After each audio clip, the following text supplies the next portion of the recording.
누가 묻기를 죽은 자들이 어떻게 다시 살며 어떠한 몸으로 오느냐 하리니 어리석은 자여 너의 뿌리는 씨가 죽지 않으면 살아나지 못하겠고 또 너의 뿌리는 것은 장래 형체를 뿌리는 것이 아니요 다만 밀이나 다른 것의 알갱이 뿐이로되 하나님이 그 뜻대로 저에게 형체를 주시되 각 종자에게 그 형체를 주시느니라.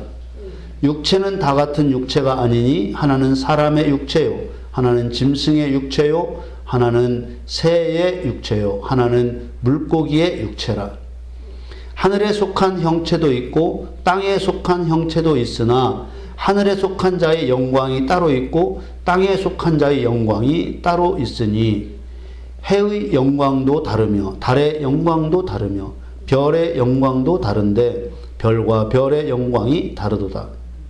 죽은 자의 부활도 이와 같으니 썩을 것으로 심고 썩지 아니할 것으로 다시 살며 욕된 것으로 심고 영광스러운 것으로 다시 살며 약한 것으로 심고 강한 것으로 다시 살며 육의 몸으로 심고 신령한 몸으로 다시 사나니 육의 몸이 있은즉 또 신령한 몸이 있느니라. 기록된 바 첫사람 아담은 사한 영이 되었다 함과 같이 마지막 아담은 살려주는 영이 되었나니 그러나 먼저는 신령한 자가 아니요 육 있는 자요 그 다음에 신령한 자니라. 첫사람은 땅에서 났으니 흙에 속한 자이거니와 둘째 사람은 하늘에서 나셨느니라. 무릇 흙에 속한 자는 저 흙에 속한 자들과 같고 무릇 하늘에 속한 자는 저 하늘에 속한 자들과 같으니 우리가 흙에 속한 자의 형상을 입은 것 같이 또한 하늘에 속한 자의 형상을 입으리라. 사랑하는 성도 여러분, 부활 주일로 지키는 오늘 부활에 관한 말씀을 증거하기에 앞서 하나님에 대해 먼저 생각해 보고자 합니다. 하나님은 누구신가? 하나님 하면 먼저 떠오르는 생각이 무엇입니까? 하나님께서는 모세를 애굽에 보내실 때 처음으로 여호와라는 하나님 자신의 이름을 밝히셨습니다. 여호와라는 이름의 뜻은 나는 스스로 있는 자, 그런 뜻입니다. 우리는 이 하나님의 이름이 얼마나 위대하신 이름인 줄 알고 있습니다. 여호와께서 위대하신 것은 오직 여호와만이 스스로 자존하는 분이시며 모든 것을 창조하신 창조자이시기 때문입니다. 해, 달, 별은 물론이고 하늘과 땅과 바다의 모든 것을 창조하셨습니다. 여호와는 우주 만물의 주권자이십니다. 있게도 하시고 없게도 하시고 죽게도 하시고 살리시기도 하시는 오직 홀로 신이십니다. 신명기 32장 39절에 보면 이제는 나 곧 내가 그인 줄 알라. 나와 함께하는 신이 없도다. 내가 죽이기도 하며 살리기도 하며 상하게도 하며 낫게도 하나니 내 손에서 능히 건질 자 없도다. 오직 여호와만이 유일하신 신이십니다. 여호와께서는 주권자로서의 권세와 모든 것을 행하실 수 있는 전능하신 능력을 가지고 있습니다. 나와 함께하는 신이 없도다. 창조자이신 하나님께서는 자신이 다른 신을 만든 적이 없다고 말씀하셨습니다. 창조자이신 하나님께서 다른 신을 만든 적이 없다는데 여기저기 신이 있다고 말합니다. 다 인간을 멸망에 빠뜨리려는 마귀의 거짓말입니다. 하나님께서는 성경에 여러 차례 나는 여호와라 나 외에 다른 이가 없나니 나밖에 신이 없느니라. 이사야 45장에 이렇게 말씀하고 있습니다. 사람이 신으로 믿어야 할 대상은 오로지 하나님밖에 없다는 것을 가르쳐 거짓 신을 섬기는 우상 숭배에 빠지지 말라는 것입니다. 사람들은 눈에 보이는 것과 손에 잡히는 것이 아니면 믿지 않으려고 합니다. 그러나 사람들이 믿지 않는다고 해서 사람의 눈에 보이지 않고 사람의 손에 잡히지 않는다고 없는 것은 아닙니다. 하나님은 영이시기 때문에 하나님이 보게 하시지 않는 한 육신의 눈으로는 볼 수 없고 손으로 만질 수 없습니다. 그렇더라도 하나님은 살아계신 전능자이십니다. 창세 이래 수많은 사람들이 하나님을 믿었습니다. 지금도 여전히 수많은 사람들이 하나님이 살아계심을 믿고 있습니다. 이렇게 많은 사람들은 육신의 눈으로 볼 수 없고 손으로 만질 수 없었지만 바라는 것들과 보지 못하는 것들을 믿었더니 바라는 것들을 이룰 수 있었고 보지 못하는 것들을 볼 수 있었습니다. 히브리서 11장 1, 2절에 보면 믿음은 바라는 것들의 실상이요 보지 못하는 것들의 증거니 선진들이 이로써 증거를 얻었느니라. 그러면서 성경은 말씀하기를 우리가 눈으로 보는 모든 것들은 아무것도 없는 상태에서 보이지 않는 하나님의 능력으로 만들어졌다고 증거하고 있습니다. 히브리서 11장 3절에 믿음으로 모든 세계가 하나님의 말씀으로 지어진 줄을 우리가 아나니 보이는 것은 나타난 것으로 말미암아 된 것이 아니니라. 죽은 자의 부활도 지금은 눈에 보이지 않지만 반드시 있습니다. 부활을 믿지 않고서는 천국 소망을 가지고 의를 행할 수가 없습니다. 로마서 4장 25절에 보면 예수는 우리 범죄함을 위하여 내어줌이 되고 또한 우리를 의롭다 하심을 위하여 살아나셨느니라. 예수님께서 부활하시면 모든 사람이 저절로 의롭게 된다는 뜻이 아닙니다. 또 부활하시면서 모든 사람을 향해 내가 부활했으니 이제 너희는 모두 의로워졌다 라고 하신 것도 아닙니다. 또 그렇게 저절로 의로워지지도 않습니다. 그렇다면 이 말씀의 의미가 무엇일까요? 로마서 6장 3절에서 5절 말씀이 그 해답을 주고 있습니다. 로마서 6장 3절에 무릇 그리스도 예수와 합하여 세례를 받는 우리는 그의 죽으심과 합하여 세례 받은 줄을 알지 못하느뇨. 4절에 그러므로 우리가 그의 죽으심과 합하여 세례를 받음으로 그와 함께 장사되었나니 묻혔다는 것이죠. 이는 아버지의 영광으로 말미암아 그리스도를 죽은 자 가운데서 살리심과 같이 우리로 또한 새 생명 가운데서 행하게 하려 함이니라. 5절에 만일 우리가 그의 죽으심을 본받아 연합한 자가 되었으면 또한 그의 부활을 본받아 연합한 자가 되리라. 예수님의 죽으심과 다시 살아나심은 우리 죄인들도 죄에 대하여 죽어야만 다시 살아난다는 본을 보이신 것입니다. 죄인이 스스로 그래 내 죄를 없애기 위해 내가 죽어야지 이렇게 하고 죽는다고 다시 살 수 있는 것이 아닙니다. 죄에 대하여는 죽고 의에 대하여 다시 살기 위해서는 반드시 내 죄를 대신해서 이미 죄값을 치러주신 예수님의 대속을 믿는 믿음 가운데서 죄를 회개해야 하는 것입니다. 이런 회개는 죄를 짓고 살았던 옛사람이 죽어버린 것처럼 죄를 끊어버려야 한다는 것이지요. 이것을 죄에 대하여 죽은 것이라고 하는 것입니다. 이것을 또한 예수님의 죽으심과 합하여 죄인이었던 나도 죽어 장사된 세례라고 하신 것입니다. 오직 죄 문제를 해결하는 열쇠는 진실된 회개입니다. 마음이 바뀌어야 진실된 회개가 이루어집니다. 그래서 회개는 마음의 문제이죠. 100번을 물속에 잠기는 세례를 받는다고 해도 마음의 돌이킴이 없다면 죄는 용서받을 수 없습니다. 그래서 마음으로 믿어 의에 이른다고 하신 것이지요. 로마서 10장 9절 말씀에 네가 만일 내 입으로 예수를 주로 시인하며 또 하나님께서 그를 죽은 자 가운데서 살리신 것을 네 마음에 믿으면 구원을 얻으리니 사람이 마음으로 믿어 의에 이르고 입으로 시인하여 구원에 이르느니라.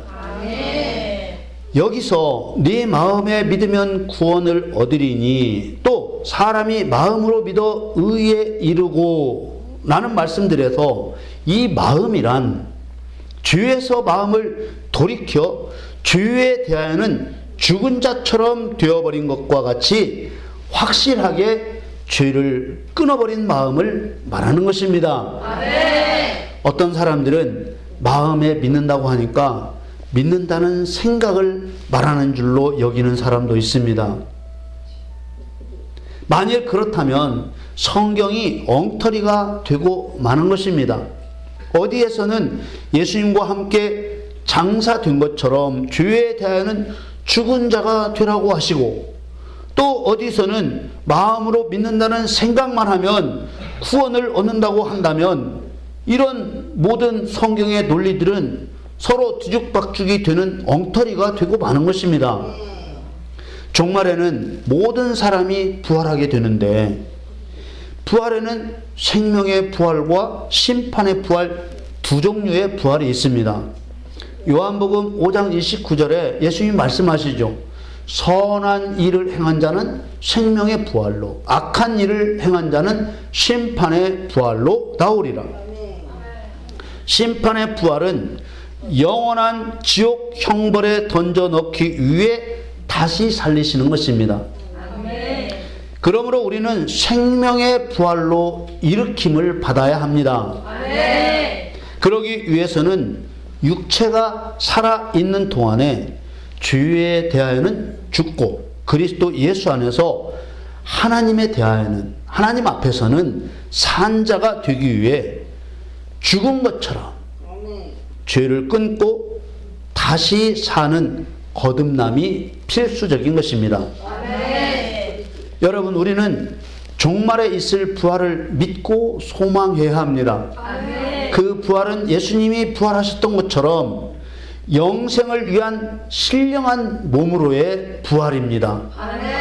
우리는 그동안 살아오면서 죽은 사람의 육체가 썩어지고 태워져서 흙으로 돌아가는 것을 많이 보았습니다. 죽은 자가 부활한다고 하니 자신이 예전에 입고 있던 육체로 된 몸으로 부활하지 않을까 생각합니다. 그러나 부활의 몸은 흙으로 만들었던 육체로 된 몸이 아닙니다. 예수님이 부활 후에 가지셨던 그런 신령한 몸으로 부활하는 것입니다. 우리가 부활할 몸에 대하여 잘 알지 못하면 부활을 믿지 못하게 되고 믿는다고는 하면서도 막연한 불안감을 가질 수 있습니다. 오늘 본문 고린도전서 15장 35절에 누가 묻기를 죽은 자들이 어떻게 다시 살며 어떠한 몸으로 오느냐 하리니, 부활을 의심하는 사람이 죽은 자들이 어떻게 다시 살아나느냐, 어떤 몸으로 오느냐 이렇게 물었다는 것입니다. 이 물음은 궁금해서 물은 것이 아니고 안 믿겨져서 묻는 물음입니다. 이런 물음과 함께 오늘 본문은 시작되고 이 물음에 대한 자세한 답변이 기록되어 있는 것입니다. 고린도전서 15장 36절에 38절 말씀을 계속 보겠습니다. 어리석은 자여, 그렇게 묻는 자에게 이렇게 대답하죠. 어리석은 자여, 너의 뿌리는 씨가 죽지 않으면 살아나지 못하겠고, 또 너의 뿌리는 것은 장래 형체를 뿌리는 것이 아니요 다만 밀이나 다른 것의 알갱이 뿐이로되, 하나님이 그 뜻대로 저에게 형체를 주시되 각 종자에게 그 형체를 주시느니라. 어떻게 다시 사는지 어떠한 몸으로 오는지 묻는 자를 어리석은 자라고 했습니다. 의심하는 마음으로 물었기 때문입니다. 신령한 몸으로의 부활을 씨앗으로 나는 식물을 들어 설명하고 있습니다. 씨를 뿌리면 그 씨는 썩되 거기서 다른 형체 식물이 나오는 것처럼 우리 몸도 육체가 죽으면 육체로 부활하는 것이 아니라 지금 우리 몸과 다른 새로운 몸으로 주어진다는 것입니다. 아멘. 몸이란 사람의 유형을 이루는 전체를 말합니다. 그러나 육체는 그 몸을 이루는 재료인 살을 의미합니다. 흙으로 만든 육체라고 다 같은 육체가 아니라고 하나님은 또 말씀하십니다. 이게 무슨 뜻이냐? 부활이 예정되어 있는 육체가 있는가 하면 이제 없어지면 완전히 끝나버리는 육체도 있다는 것입니다. 사람의 육체는 부활의 씨가 되는 육체입니다. 고린도전서 15장 39절에 육체는 다 같은 육체가 아니니 하나는 사람의 육체요 하나는 짐승의 육체요 하나는 새의 육체요 하나는 물고기의 육체라. 사람의 육체나 짐승의 육체나 새의 육체나 물고기의 육체나 모두 흙으로 만들어졌습니다. 재료는 똑같습니다. 그러나 육체는 다 같은 육체가 아닙니다. 육체를 만든 재료가 같지 않다는 말이 아닙니다. 부활이 약속된 육체는 사람의 육체뿐입니다. 사람의 육체는 죽은 후 부활이 약속되어 있으나 짐승과 새와 물고기의 육체는 그렇지 않다는 의미입니다. 사람의 몸은 하늘에 속한 형체도 있고 땅에 속한 형체도 있습니다. 땅에 있을 때 사람의 몸은 육체의 몸이지만은 하늘에 있을 때 몸은 육체가 아닌 다른 몸을 갖게 된다는 것입니다. 고린도서 15장 40절에서 41절 말씀을 봅니다. 하늘에 속한 형체도 있고 땅에 속한 형체도 있으나 하늘에 속한 자의 영광이 따로 있고 땅에 속한 자의 영광이 따로 있으니 해의 영광도 다르며 달의 영광도 다르며 별의 영광도 다른데 별과 별의 영광이 다르도다. 마치 해가 비치는 빛이 다르고 달이 비치는 빛이 다르고 별이 비치는 빛이 다르고 심지어 별마다 비치는 빛이 다른 것과 마찬가지로 부활의 몸은 땅에 있을 때 육체와 다르다는 것입니다. 그럼 우리가 입게 될 부활의 몸은 어떤 몸일까요? 어떤 몸을 과연 갖게 되는 것일까요? 자, 42절에서 44절 말씀을 계속 보겠습니다. 죽은 자의 부활도 이와 같으니 썩을 것으로 심고 썩지 아니할 것으로 다시 살며 욕된 것으로 심고 영광스러운 것으로 다시 살며 약한 것으로 심고 강한 것으로 다시 살며 육의 몸으로 심고 신령한 몸으로 다시 사나니 육의 몸이 있은즉 또 신령한 몸이 있느니라. 우리가 부활할 몸은 육체로 된 몸이 아니라 신령한 몸입니다. 신령한 몸이란 영에 속한 몸이라는 뜻입니다. 본문은 영에 속한 몸을 육체의 몸과 비교하여 설명하고 있습니다. 썩을 것으로 심고 썩지 않을 것으로 다시 살며 신령한 몸은 우리가 부활할 몸은 절대로 썩지 않는 몸입니다. 욕된 것으로 심고 영광스러운 것으로 다시 살며 신령한 몸은 어둠이 없어서 죄가 틈탈 수 없는 빛의 몸입니다. 욕된 것이란 명예스럽지 못하고 수치스러운 것이라는 뜻으로 육체는 끊임없이 죄를 일으키기 때문에 욕된 것이라고 표현한 것입니다. 또 약한 것으로 심고 강한 것으로 다시 살며 약한 것은 병에 걸리기 쉬운 몸, 죽을 몸을 말합니다. 우리가 부활할 때 갖게 될 신령한 몸은 병에 걸리지 않고 죽지 않는 강한 몸입니다. 그래서 영생할 몸이 되는 것이지요. 하나님께서 성경에 부활의 몸을 이토록 자세히 밝히고 계시는 것은 우리에게 산 소망을 주시기 위함이요 반드시 그대로 행하실 약속입니다. 이 약속을 그대로 받을 수 있도록 씨를 뿌리듯이 우리가 살아있는 동안 육체의 소욕을 죽이고 땀 흘리고 수고하여 마귀의 일을 멸하는 의를 행하는 삶을 살아야 하는 것입니다. 본문 말씀은 계속해서 그리스도의 표상인 아담과 그리스도를 예로 들어 먼저는 육체의 몸을 가지고 다음에 신령한 몸을 가지게 된다는 것을 설명하고 있습니다. 이것은 우리가 반드시 육체를 입고 해야 될 일이 있고 나중에 종국적으로 신령한 몸을 갖게 되는 그런 순서가 반드시 존재한다는 것을 가르쳐 주려고 하시는 것입니다. 고린도전서 15장 45절에서 47절까지의 말씀을 보겠습니다. 기록된 바 첫사람 아담은 산 영이 되었다 함과 같이 마지막 아담은 살려주는 영이 되었느니 그러나 먼저는 신령한 자가 아니요 육 있는 자요 그 다음에 신령한 자니라. 첫사람은 땅에서 났으니 흙에 속한 자이거니와 둘째 사람은 하늘에서 나셨느니라. 그러므로 사람도 태어날 때는 땅에서 났기 때문에 흙에 속한 자로 육체의 몸을 가지지만 부활할 때 사람은 하늘에 속한 자이기 때문에 신령한 몸을 가지게 된다고 설명하고 있습니다. 이런 모든 설명의 배경은 부활에 대하여 어리석은 자가 되지 말고 신령한 몸으로의 부활을 믿고 살라는 것입니다. 어리석은 자들은 사람이 어떻게 다시 살고 어떤 몸으로 다시 사는지 의문을 가지고 살아갑니다. 그러나 우리는 흙으로 만든 육체의 몸이 있고 또 하늘에 속한 신령한 몸도 있다는 것을 믿게 된 것입니다.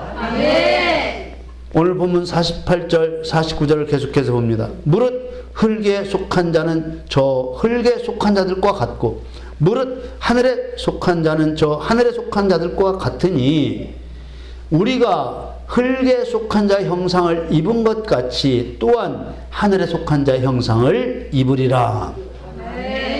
이 말씀대로 우리는 반드시 부활의 예수님처럼 하늘에 속한 신령한 몸을 입을 것입니다. 사랑하는 성도 여러분, 부활의 소망이 없는 인간에게 가장 큰 두려움은 죽음입니다. 우리에게는 신령한 몸으로의 부활이 약속되어 있습니다. 우리가 입을 신령한 몸은 썩지 않는 몸입니다. 우리가 입을 신령한 몸은 어둠이 틈탈 수 없는 영광스러운 빛의 몸입니다. 우리가 입을 신령한 몸은 병도 없고 죽지 않는 강한 몸입니다. 예수님께서 산에서 모세와 엘리야를 만나실 때 변화된 용모는 우리가 받을 신령한 용모입니다. 누가복음 9장 29절에 기도하실 때 용모가 변화되고 그 옷이 휘어져 광채가 나더라. 예수님은 제자들에게 하늘에 속한 형상을 보여주신 것입니다. 예수님은 부활하신 후에 엠마오로 가던 두 제자에게 나타나셨을 때 부활 전 예수님의 모습과는 다른 모습이셨습니다. 부활하신 예수님은 음식도 함께 잡수셨습니다. 제자들과 함께 계시다가 순식간에 떠나기도 하셨습니다. 또 제자들이 문을 닫고 있던 방에 문을 열지 않고도 들어오셨습니다. 요한복음 20장 19절에 이날 곧 안식 후 첫날 저녁 때 제자들이 유대인들을 두려워하여 모인 곳에 문들을 닫았더니 예수께서 오사 가운데 서서 가라사대 너희에게 평강이 있을지어다. 제자들이 무서워서 문을 꽁꽁 닫고 있는데 예수님이 제자들 가운데 톡 하고 나타나신 거예요. 부활 후에 보여주신 예수님의 이런 모습들은 신령한 모습으로 부활하게 될 우리들의 모습이기도 합니다. 여러분, 부활은 하나님의 약속입니다. 예수님의 부활은 우리 부활에 대한 부입니다. 우리 마음 한편에 숨어 있을지도 모르는 부활에 대한 의심을 몰아내고 부활의 확신 가운데 사시기를 축복합니다. 그리고 생명의 부활로 나아가기 위해서 깨어 의를 행하고 죄를 짓지 않는 거룩한 길로 행하는 복된 성도들이 되시기를 예수 그리스도의 이름으로 간절히 축원합니다.